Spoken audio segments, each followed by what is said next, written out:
يا خلود ليه اشتريت بي ام دبليو ما اشتريتش مرسيدس؟ بص هقول لك.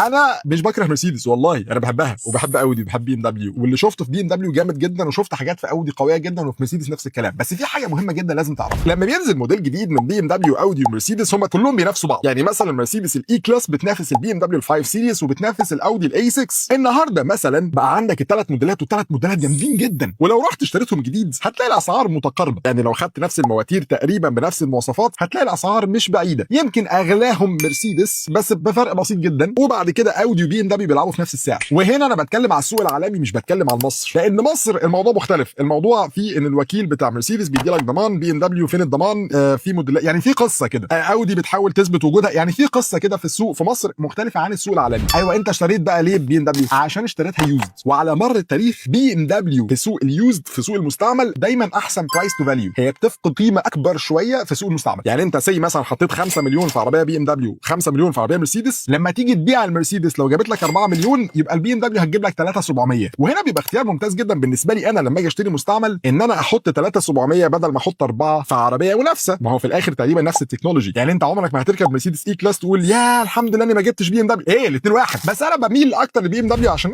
شاب بقى وبتدلع وبحب اجري. يعني انت لو جبت المرسيدس مش هتجري؟ لا والله هجري عادي، بس انا بحب بي ام دبليو، انا بحب الستيرنج، التوجيه. طب واودي احسن ثبات فيهم كلهم، عليها نظام الكواترو، بس هو خلاص يعني انا كده حبيتها بصراحه. العربيه الجايه ممكن اجيب مرسيدس عادي، فيعني العركه دي وانا براها والله، اللي بحب الثلاثه، انا مش اهلي وزمالك هم.